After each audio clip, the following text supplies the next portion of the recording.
앞으로 당에 많은 사람들의 인재 영입을 할 겁니다.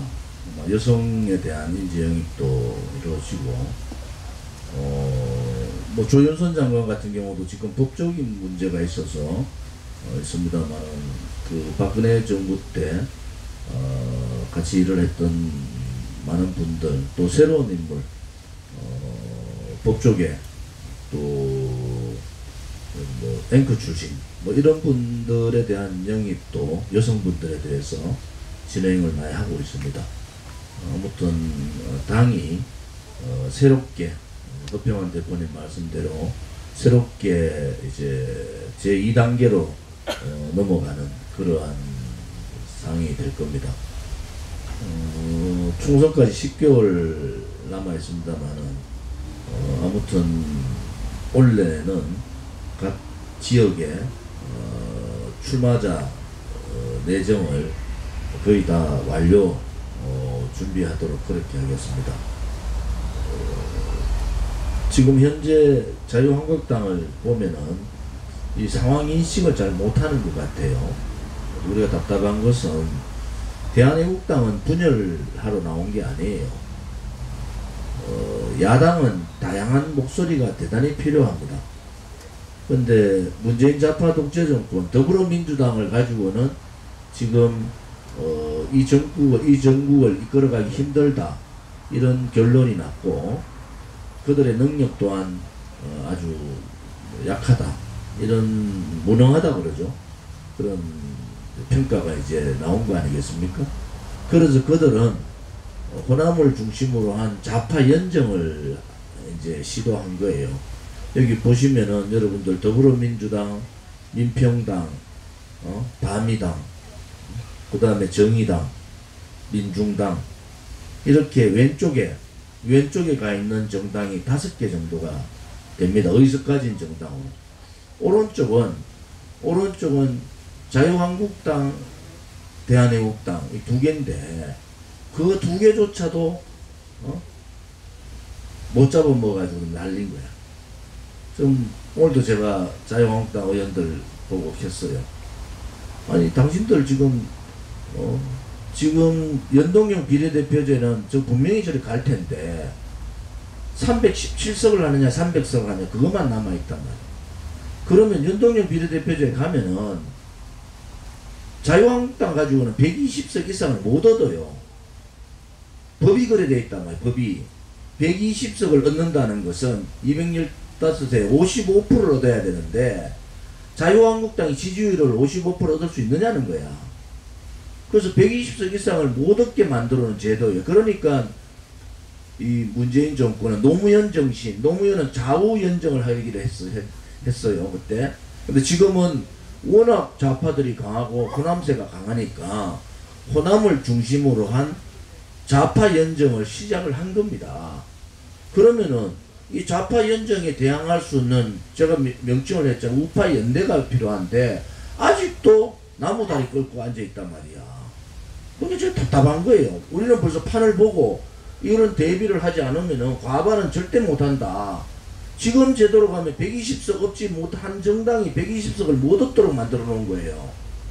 근데 그거를 대비하지 않고 그냥 투쟁하지 못하니까 바깥에 나와가지고 빨간 잠바 입고 빨간 카페트 깔고 한 5번 얘기하다니, 내부적으로 우리가 왜 자꾸 그런 데 나가야 되느냐고 5번 하고 꼬그라 접었어요. 우리는 지금 몇 회예요? 내일이 128차. 내일이 토요일도 한 번도 안 쉬고 128차를 태극기 집회하는 거예요. 그것도 자유한국당 숫자보다 매주 나오는 숫자 우리가 더 많잖아요. 그런데 우리는 하는데 자유한국당은 이 좌파 독재 정권하고 싸워가지고 청와대 앞에다가 말이죠, 맨날 가서 싸워도 될까 말까 한데 스르르 꽁무니 빼고 대통령이 민정 시찰하는 식으로 저쪽 동네 가가지고 한번 직접 보고 사람 한 20-30명 불러놓고 젊은 사람들하고 대화한다고 쇼나 하고 말이야. 나라가 지금 다 망했잖아요. 경제가 침탈되고 경제가 참사 수준으로 되고 안보 다 빗장 다 열어주고 체제가 뒤집어지고 역사가 바뀌는 일판인데 그렇게 안일하게 대처가 되겠냐 이거죠. 홍문종 의원 한 사람 나온다니까 난리 뒤집어져 가지고 제가 얘기하잖아요. 한 사람이 아니라니까요. 그 사람들 참 제가 제발 탄핵 찬성했던 사람들은 정계를 좀 떠나라는 소리야. 어차피 떨어져요. 어차피 대한애국당에서 그 지역 후보 다 냅니다. 어차피 그 사람들 떨어져요. 공천 받아도 스스로 물러나는 것이 그것이 역사 우리 대한민국한테 사죄하는 거 아닙니까? 어차피 나가봐야 떨어지는데. 그래서 우리가 말씀드리는 것은 좌파들이 연정을 하겠다고 연동형 비례대표제를 올리고 이제 이번 주에 안 하면 다음 주에 단독국회로 해요. 단독국회. 바른미래당이 단독국회 열겠다고 오신환이라는 자가 지금 야당을 공격하고 있는 거야. 바른미래는 벌써 자로 붙었다니까요. 아직 거기에 유승민을 믿고 있습니까? 지를 키워주고 지를 국회의원 자리 만들어준 사람한테 등 뒤에다가 지하고 좀 사이 나쁘다고 배신하는 그런 인간들을 믿어가 되겠냐고. 그래서 이번 총선은 우파 국민들이 굉장히 지혜로워야 된다. 무슨 말인지 아시겠죠? 하늘이 무너져도 솟아날 구멍이 있다. 부처님 말씀에, 저는 기독교 신자잖아요. 근데 부처님 말씀에 인간한테 108의 번뇌를 줬잖아요. 108의 번뇌가 그것을 이길 수 있는 지혜를 안 줬으면 하루도 못 산다는 거 아닙니까, 인간이. 근데 인간한테는 그 108의 번뇌를 이길 수 있는 지혜를 주셨고 그 지혜를 통해서 해탈할 수 있는 길을 열어놓았다. 이게 이런 말씀을 하시잖아요. 그래서 제가 말씀드리는 것은 어려울 때일수록 서로 지혜를 맞대고 믿음을 가지고 가면 된다. 우리가 신뢰를 가지고 믿음을 가지고 가면은 이 어려운 상황이 기회가 되고 그 기회가 대한민국을 새롭게 바로 세우는 계기가 될 거다. 저는 그런 확신을 가집니다. 아침 회의는 이것으로 마치겠습니다. 어제 저도 여기서 잤습니다만은 자다 보니까 기침하시는 분들이 많습니다. 기침하시는 분들이. 그래서 개별 몸 관리를 잘 하시고 유격 전투 들어온 분들 같아요. 기침하면서도 계속 이어서 지금 37일째에서 주무시는 분도 있어요. 우리 선임 같은 경우는 37일째 주무시고 36일째 36일째에서 잠자는 분들이 있다고. 이거 유격 전투하는 거 아닙니다. 좌파들하고 싸우는 투쟁을 하고 있기 때문에 본인 몸이 감기가 좀 있고 그러면은 집에 가셔서 좀 쉬시다가 또 다시 참여하시면 돼요. 그들이 어제 13일 저녁 8시까지가 3차 계고 마지막 날입니다. 제가 다시 한번 말씀드리면은 철거하면 불상사 생깁니다. 여기 휘발 유통도 많아요. 지금 철거하면 불상사 생겨요. 불상사 생기면은 박원순이가 무너지는 게 아니라 이 정권이 무너집니다.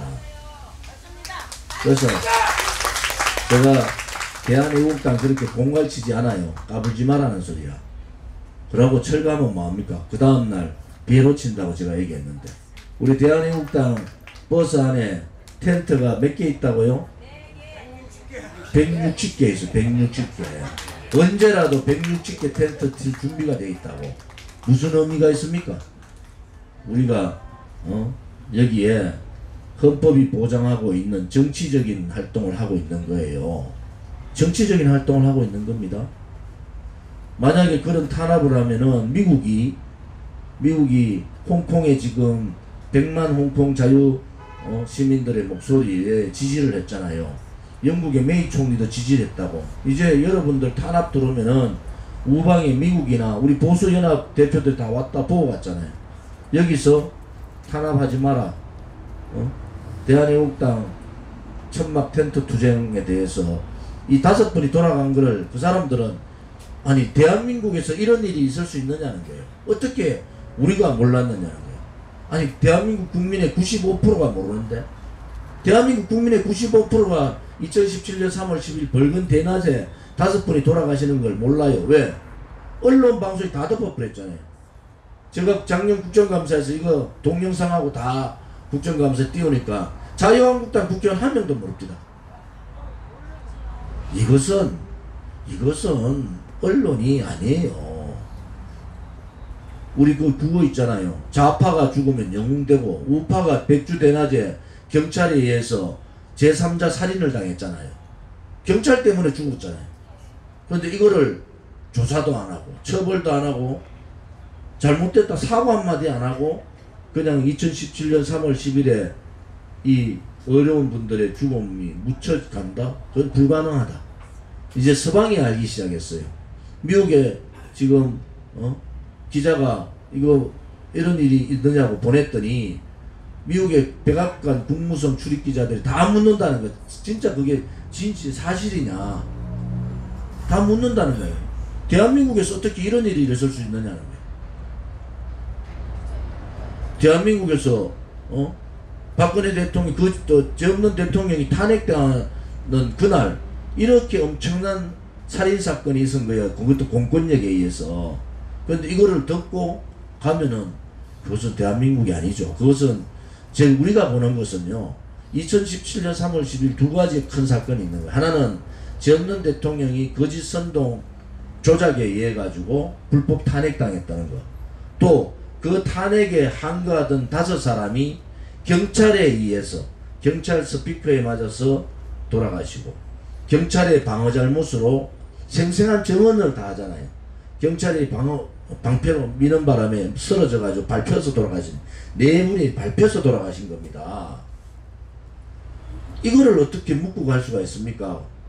저는 제가 살아있는 한 이것은 못 묻겠다. 이 진실은 반드시 밝히고 이분들에 대한 책임자 처벌. 왜 박원순 시장을 처벌해라고 얘기하느냐? 박원순 시장은 사망사건 3사람 이상이 사망을 하게 되면 이건 재난으로 하게 되어 있어요. 그래서 박원순 시장이 관할하고 있는 소방청, 서울소방청이 박원순 시장이 관할하는 겁니다. 그러면 박원순 시장은 바로 비상조치로 긴급대책본부를 구상을 하고 그 긴급대책본부장이 박원순 시장입니다. 그런데 박원순 시장은 그 작업을 안 했어요. 계속 부상자가 나고 1명 죽고 2명 죽고 3명 죽고 4명이 죽고 9명이 완전히 실신해가지고 병원에 실려가고 이분 9명에 대한 생사가 없어요. 무슨 말인지 아십니까? 그분이 병원에서 돌아가셨는지, 지금 5분이죠. 그분 인적사항이 나와가지고 조사를 하면은 그분이 그 충격으로 일주일 있다 돌아가셨는지 그 내용을 모른다는 거예요. 그럼 10명이 될 수도 있단 말이에요. 그런데 그 총괄 책임을 져야 된 박원순이가 그때 뭐라고 했느냐? 광장에 봄날이 왔다고 문자 날렸어요. 문자. 여러분 이게 이해가 가는 일입니까? 그래서 박원순이 처벌해야 된다는 거예요. 자기가 그 문자를 소방청으로부터 계속 받은 거예요. 지금 3사람이 죽었다, 4사람이 죽었다, 지금 몇 사람이 실신해가지고 병원에 이송됐다. 뭐 이런 사이 소방 안전 차량만 옆에 있어도 안 돌아가실 분도 있어요. 소방차 들어오는데 20분 30분 걸렸습니다. 경찰이 다 막아가지고 안에서는 사람이 죽어나가는데 소방차 들어오는 걸 경찰이 다 막아버렸다니까요. 그때 저도 현장에 있었고 허평한 대표님도 현장에 있었던 사람들 아닙니까? 그래서 이 생생한 동영상들이 다 있지 않습니까? 그리고 우리가 이 텐트 친 다 그 다음날 여러분들의 생생한 증언을 다 들었잖아요. 그때 어떤 부부가 오셨어요. 그 후에 두 분이 우리가 지금 분향소 만들기 전에 자기 앞에서 여성분이 돌아가셨다는 거예요. 자기 앞에서. 여성분이 이름이 없잖아요. 자기 앞에서 여성분이 돌아가셔서 도저히 눈에 밟혀가지고 분향소 와서 분향이라도 해야 되겠다고 두 부분이 손을 꼭 쥐고 오셨어요. 자기도 죽다 살았다는 거야. 또 증언하시잖아요. 자기가 깔려있다가 나오니까 이 방 전체 한 반 이상이 전부 사람들이 다 실신해가 다 누고 있더라는 거예요. 그 사람들 다 어디 갔냐는 거예요. 그때 아비규환이라는 게 살려달라고 그렇게 하는데도 경찰 외면했어요. 정경들만 끄집어내고 그 연세 드시고 태극기만 들고 있는 사람들이 살려달라고 그렇게 애원하는데도 다 경찰들 고개 다 돌렸어요. 여기 계신 분들이 그 현장에 다 보셨다고. 그래서 이거는 아무리 덮으려야 덮을 수가 없다. 그래서 박원순 시장이 진상규명을 하겠다. 그리고 그 진상규명을 해서 책임자 처벌을 하겠다. 이렇게 하면 되는 거예요. 본인도 대책본부장으로서 역할을 못했으면 본인도 국민한테 사죄하고 그때 경솔했다. 그리고 본인이 법적 책임을 질 수 있는 건 지겠다. 아니 멀쩡한 대자세 5분이 돌아가셨는데 경찰 한 사람도 징계 먹은 사람이 없다니까요. 그래서 이 문제는 그냥 정치적인 투쟁, 이념 이게 아니에요. 이거는 인간의 생명에 대한 존엄이잖아요. 목숨에 자아가 있고 어디 누가 어디 있습니까? 목숨은 다 아까운 거지. 우리가 세월호 저 사람들하고 싸우러 온 게 아니에요. 저 사람들이 자기들이 독점하고 있다 우리 오니까 당황스럽겠지만은 우리는 세월호에 대해서 한마디도 얘기 안 합니다. 우리는 우리 기자회견을 하는 거, 우리는 이 돌아가신 세월호에 목숨 잃은 학생들이 안타깝듯이 우리도 이분들이 저항하지 않으면서 경찰에 의해서 공권력에 의해서 죽음을 당했는 이 부분에 대해서 진상을 밝히려면 세월호 있는 분들이 우리를 격려해 줘야 되는 거예요. 그렇잖아요. 우리가 세월호하고 싸우러 여기 온 게 아니라니까요. 그래서 박원순 시장은 지금이라도 진상규명하겠다. 그리고 미비한 부분이 있으면 본인이 책임지겠다. 진상규명 간단해요.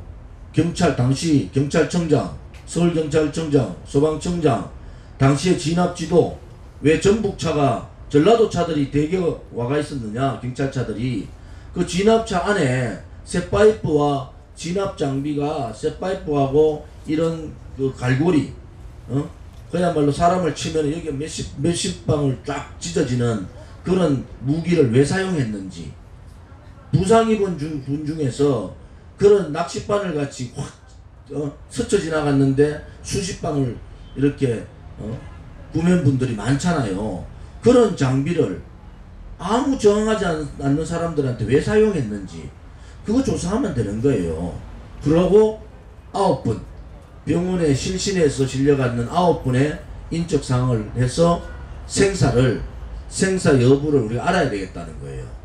그 다음에 4분 중에 한 분, 여성분이 한 분 돌아가셨는데 그분이 누군지도 알아야 되겠다. 그래서 진상규명하겠다. 그래가지고 하면은 우리가 여기 여기 계속 진상규명하겠다는데 우리가 텐트 치고 있겠습니까? 명확하게 진상규명하고 언제 하겠다. 또 국회에서도 제가 지금 법 발의를 했잖아요. 특별법을. 자, 이 특별법이 이제 6명인가 됐던데 그 10명 이상 되면 특별법 낼 거예요. 국회 차원에서도 자, 이 특별법에 대해서 다루겠다 하면 되는 겁니다. 특별법에 의해서 청문회를 하면 돼요. 그러면 그렇게만 하면 우리는 언제라도 철거할 수 있잖아요. 그래서 이제는 개고장만 3번 보내고 이럴 게 아니고 이젠 답을 줘야 된다. 박원순 시장이 양심이 있으면은 이 돌아가신 5분, 76분의 부상자 또 9분의 행방불명자에 대한 답을 줘야 돼요. 그 답을 안 주고 그냥 뭉갠다고 뭉개질 일이 아니라니까요. 이거는 또 텐트 철거하면 뭐합니까? 그 다음 토요일날 100개 칠 수 있는데 우리는 의미가 없다니까요. 그래서 우리가 말씀드리는 것은 투쟁도 하지만은 내부적인 조직 구성, 연재 영입도 하고 다음 총선도 대비해서 대한애국당이 다른 분들은 우리 뭐 거구락 하는데 우리는 아주 모범적인 우파 정당의 중심에 딱 있어요. 우파 정당의 중심에, 우파 정당, 보수 정당, 우파 정당이 뭡니까? 바로 대한민국의 헌법적 가치, 정체성과 가치를 지키는 거예요. 그것이 우파 정당이잖아요. 그래서 우리가 우파 정당으로서 딱 중심에 있다. 오른쪽으로 치우치도 안 했어, 우리는. 왜? 우리가 폭력을 한 적이 한 번도 없어요. 127차 했죠. 지난주까지. 태극기 집회하면서 우리가 폭력을 이루은 적이 한 번도 없다니까요. 그래서 우리는 소위 말하는 극우정당이 아니다. 우리는 명확하게 우파의 딱 중심에 있는 가장 스탠드한 모범적인 우파 정당이다. 이렇게 보시면 되겠습니다.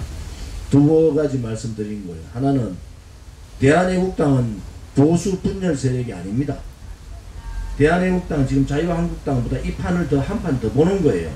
자유한국당은 지금에 안주하지만 우리는 10개월 후에 있을 21대 총선의 상황을 더 보면은 좌파 연정과 싸울 수 있는 것은 우파 연대밖에 없다. 그 우파 연대는 뭐냐? 우파의 국민들, 박근혜 대통령을 지지했던 52% 플러스 10%, 62%의 지지를 받아야지 다음 총선 전에 있을 이 언론방송, 민노총에 작업된 언론방송이 세뇌를 하고 거짓을 하고 선동을 해도 이길 수 있는 거예요. 박근혜 대통령이 직접 나서서 이 정권하고 전면 투쟁을 하고 대한민국 자유민주주의 수호를 하기 위해서 국민들한테 호소하고 국민들이 투표장에 가달라고 해야지 투표장에 모이지 않습니까? 두 번째는 대한애국당은 극우정당이 아닙니다. 대한애국당은 아주 우리 대한민국의 정체성, 안보, 그죠? 가치, 이것을 지키는 정당이 대한애국당이다. 이렇게 정리를 하겠습니다. 오늘 회의는 이것으로 마치겠습니다.